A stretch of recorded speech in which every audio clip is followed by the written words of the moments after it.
नमस्कार। Wrestlers protest की कड़ी में अब कुछ नए मॉडिफिकेशंस, नए डेवलपमेंट्स आने लगे हैं इस पूरी स्टोरी के अंदर। हाल ही में हम सब ने देखा कि रेसलर्स ने एक बात का ऐलान किया कि वो गंगा में, हरिद्वार में, हर की पौड़ी पे जाके अपने सभी मेडल्स बहा देंगे, विसर्जित कर देंगे। लेकिन फिर नरेश टिकैत, राकेश टिकैत बीच में आए। उन्होंने रेसलर से 5 दिन का समय मांगा। कहा कि 5 दिन के लिए आप समय दीजिए गवर्नमेंट को कि इस पूरे मामले पर एक्शन लिया जाए, और तब भी एक्शन ना हो तब जाकर के आप इस कदम को उठाइए कि अपने मेडल्स को आप विसर्जित कर दीजिए। तो ये पूरा अभी जो मेडल विसर्जन का कार्यक्रम था, ये अभी स्थगित कर दिया गया है, या आप कहिए कि पोस्टपोन कर दिया गया है अगले 5 दिन के लिए।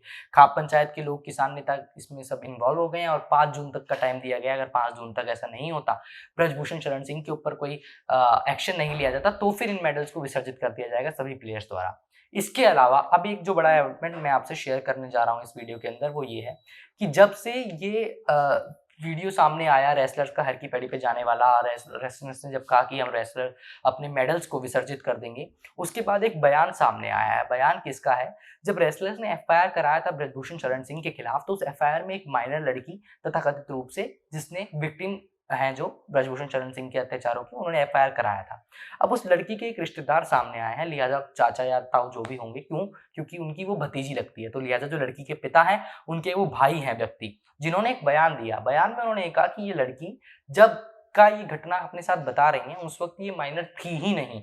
तो माइनर होने के नाते इन्होंने किस तरीके से रिपोर्ट लिखाई, ये इल्जाम सीधे सीधे तौर पर उन्हीं लड़की के, उन विक्टिम बच्ची के रिश्तेदार ने लगाया है उसके ऊपर। क्या उन्होंने कहा, एक बार मैं आपको सुना देता हूँ। वो लड़की 20 साल की है, क्या ये पास्को एक्ट का गलत यूज नहीं है?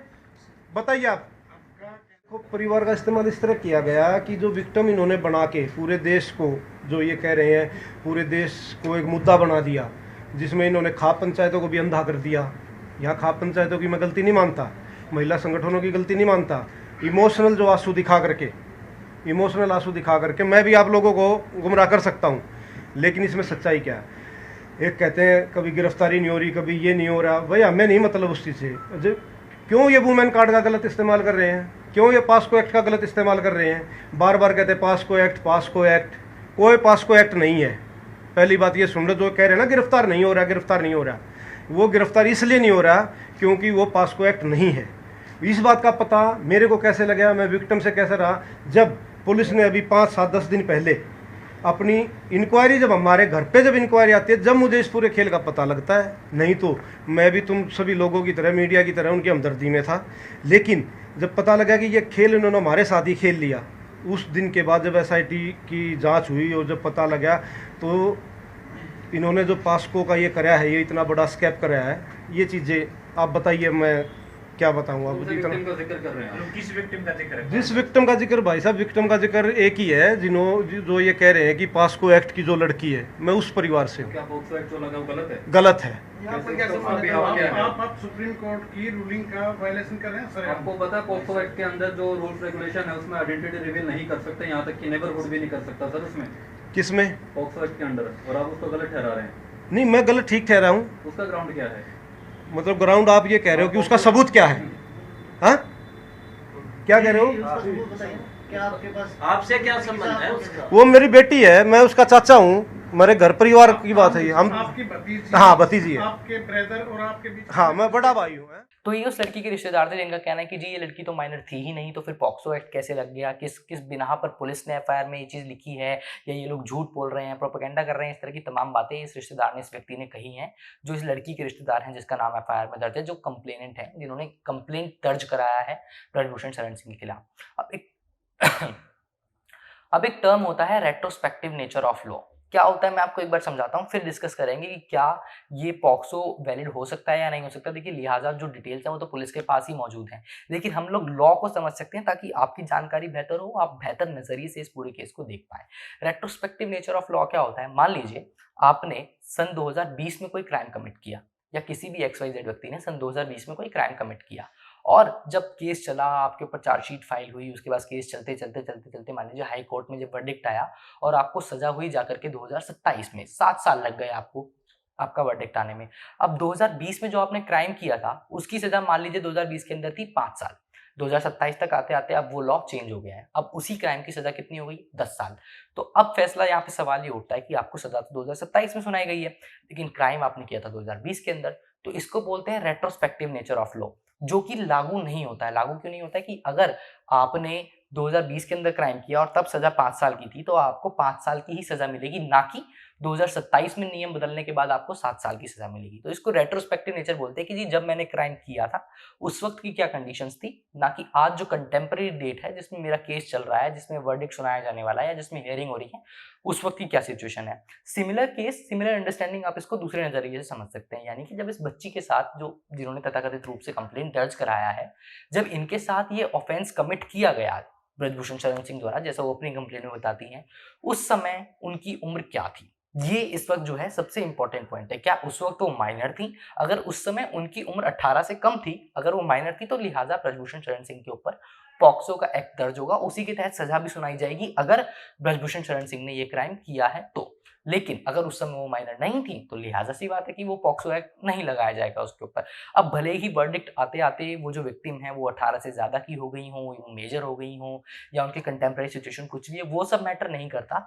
यही एक जजमेंट भी है, एक ऑब्जर्वेशन है आंध्र प्रदेश हाई कोर्ट का, जिसमें उन्होंने ये बताया कि अगर जिस डेट पे ऑफेंस कमिट किया गया उस डेट पे अगर विक्टिम माइनर है तो फिर उसको पॉक्सो के तहत ही ट्रीट किया जाएगा, और जो कल्प्रेट है या जिसके ऊपर मुकदमा चल रहा है, अगर कोर्ट उसको दोषी पाता है तो सजा फिर पॉक्सो एक्ट के तहत ही सुनाई जाएगी। तो बहुत सिंपल सा जो है इसमें गणित है, कोई ऐसा बहुत साइंस नहीं है, रॉकेट साइंस। सिंपल सी बात है कि अगर जब ऑफेंस कमिट किया गया और इन्होंने सच्ची कंप्लेंट लिखाई है तो अगर ये माइनर थी तो पॉक्सो के तहत ही ब्रजभूषण शरण सिंह को सजा दी जाएगी। अब इसमें एक तीसरा एंगल और आया। तीसरा एंगल क्या आया कि कुछ मीडिया में रिपोर्ट्स आने लगी। रिपोर्ट्स ये आई कि ब्रजभूषण शरण सिंह के खिलाफ कोई ठोस एविडेंस नहीं है जिसके बिना पर चार्जशीट फाइल की जा सके और पूरे केस को आगे बढ़ाया जा सके या उनको सजा दी जाए। ऐसी कुछ रिपोर्ट्स मीडिया में आई, जिसके बाद दिल्ली पुलिस ने क्लैरिफिकेशन देते हुए एक ट्वीट दिया। ट्वीट आपकी स्क्रीन पर दिख रहा होगा। दिल्ली पुलिस ने क्या कहा कि जी ये सारी बातें अफवाह हैं, हम लोग अभी भी इन्वेस्टिगेशन कर रहे हैं, अब एविडेंस नहीं मिला, ये सारी बातें हम ही को पता है और अभी इन्वेस्टिगेशन में टाइम लगेगा। तो जब तक इन्वेस्टिगेशन पूरी नहीं हो जाती आप ये कह नहीं सकते कि एविडेंस नहीं मिला। लेकिन देखने वाली बात ये थी कि अगले कुछ मिनटों के बाद, तकरीबन 10 से 15 मिनट बाद, दिल्ली पुलिस ने ऑफिशियल हैंडल से जो किया था ट्वीट, उसको डिलीट कर दिया। ट्वीट था मीडिया रिपोर्ट्स को झूठा ठहराते हुए, लेकिन दिल्ली पुलिस ने उस ट्वीट को डिलीट कर दिया।